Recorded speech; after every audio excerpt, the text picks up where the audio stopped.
ብለን እንጠራዋለን። ሌላው ልብ አራት ክፍሎች አሉ። የልብ አራቱ ክፍሎች እያንዳንዳቸው የራሳቸው የሆነ ተግባርና ፋንክሽን አላቸው። የመጀመሪያው የልብ ክፍል ቀኝ ተቀባይ ልብ ገንዳ ልበ ገንዳ ብለን እንጠራዋለን። ልበ ገንዳ ይህ ቀኝ ተቀባይ ልበ ገንዳ የምንለው በኦክሲጅን ያልበለጸገ ደምን በኦክሲጅን ያልበለጸገ ደምን ምንም ያደርግ ከትልቁ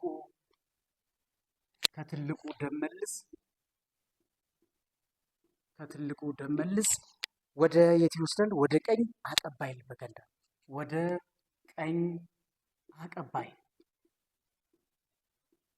ልበ ገንዳ ይወስዳል። ሁለተኛው ቀኝ ተቀባይ አንደኛው ነው።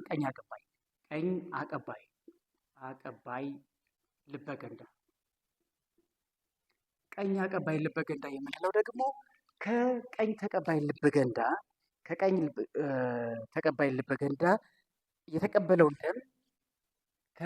ተቀባይ ልብ ገንዳ የተቀበለውን ደም በማን አማካኝነት?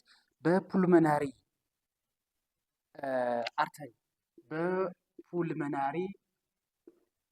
አርተሪ አማካኝነት ወዴት ይልካል?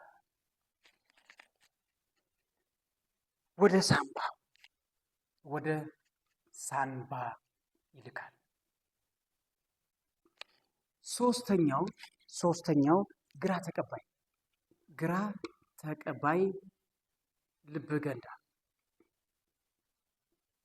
ግራ ተቀባይ ልብ ገንዳ ብለን የምንጠራው ደግሞ ከሳንባ በኦክሲጅን የበለጸገን ደም ከሳንባ በኦክሲጅን የበለጸገን ደም በፑልመናሪ ቬን አማካኝነት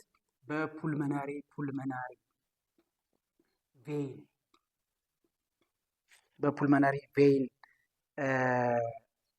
ተቀብሎ ወደ ግራ ወዴት? ወደ ግራ አቀባይ ልበ ገንዳ ይወስዳል። ያደርሳል። በመጨረሻም የግራ አቀባይ ልበ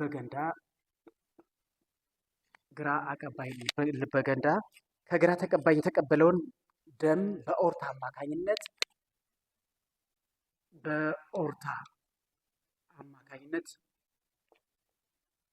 አኦርታ ወይም ትልቁ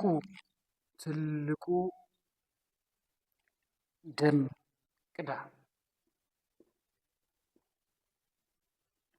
አማካኝነት ወዴት ይልካል? ወደ ተለያዩ የሰውነት ክፍሎች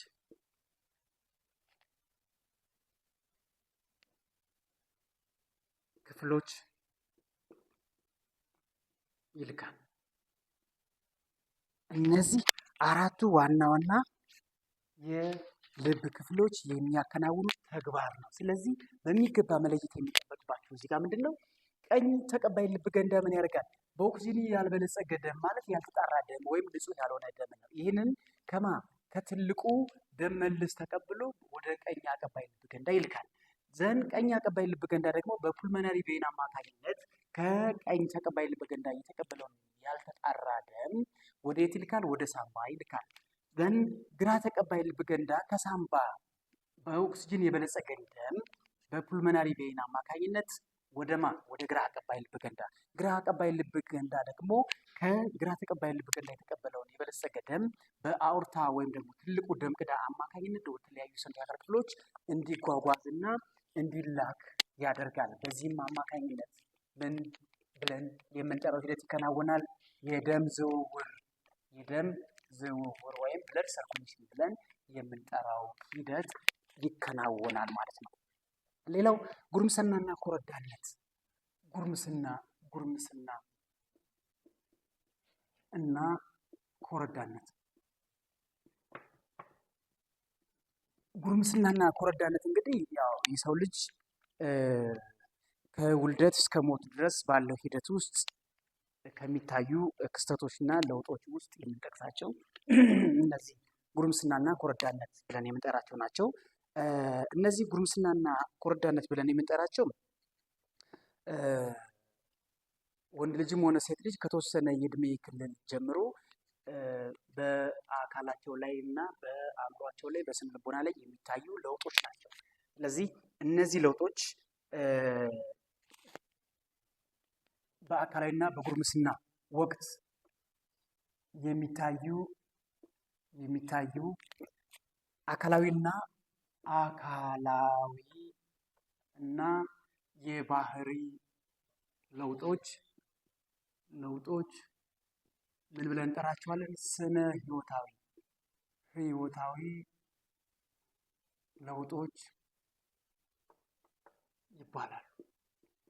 ይሄ ነው። ስለዚህ በሴትም ላይ ሆነ በወንድም ላይ የሚከሰቱ ለውጦች ስነ ህይወታዊ ለውጦች ብለን እንጠራቸዋለን። እነዚህ ስነ ህይወታዊ ለውጦች በጉርምስናና በኮረዳነት የሚታዩ ስነ ህይወታዊ ለውጦች ምን ናቸው? በጉርምስና ወቅት የሚታዩ ጉርምስና ወቅት የሚመጡ ለውጦች፣ አንደኛው ይህ ጉርምስና የሚከሰተው በወንዶች ላይ ሲሆን ከ12 እስከ 14 የእድሜ ክልል ውስጥ ይከሰታሉ ይላል። ይከሰታሉ። እነዚህ እነማን ናቸው ስንመለከት፣ አንደኛ የድምፅ መጎርነን፣ ሁለተኛው የትከሻና የደረት መስፋት፣ ሶስተኛው ጡንቻዎች መዳበር፣ የጡንቻ መዳበር። አራተኛው በፊትና በብብት ላይ ፀጉር ማብቀል፣ በብልትና በብብት ላይ ፀጉር ማብቀል።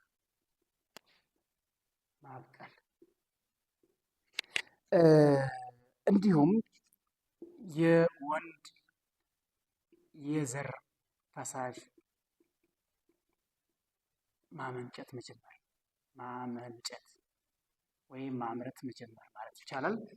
የመጨረሻው ፈጣን የሆነ የቁመትና የክብደት መጨመር።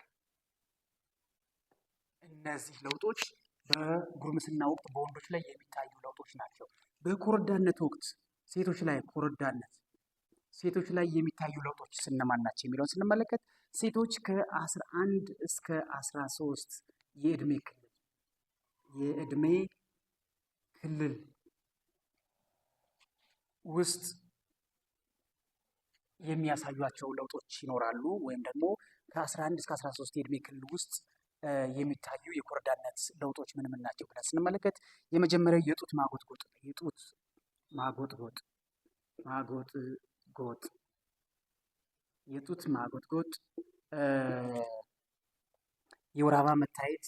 የወር አበባ መታየት፣ የጡት ማጎጥጎጥ፣ የወር አበባ መታየት፣ የዳሌ መስፋት፣ የድምፅ መቅጠን፣ በብብትና በብልት አካባቢ ፀጉር ማብቀል፣ ፈጣን የሆነ የክብደትና የቁመት መጨመር የመሳሰሉት ለውጦች አሁንም በሴቶች ላይ የሚታዩ ስነ ህይወታዊ ለውጦች ናቸው። ስለዚህ እነዚህ ነጥቦች በሚገባ መለየት ያስፈልጋል። እነዚህ ስታነቡ ጉርምስና እና ኮረዳነት ላይ የሚታዩ ተመሳሳይ የሆኑ ለውጦች ምን ናቸው? ሴቶችና ወንዶች በሴቶችና በወንዶች ላይ ስነ ህይወታዊ ለውጦች አሉ። በእነዚህ ስነ ህይወታዊ ለውጦች ጊዜ በሁለቱም ጾታዎች ላይ የሚታዩ ተመሳሳይ ለውጦች ምንድን ናቸው? በወንዶች ላይ ብቻ የሚታይ ለውጥ ምንድን ነው? በሴት ላይ ብቻ የሚታይ ለውጥ ምንድን ነው?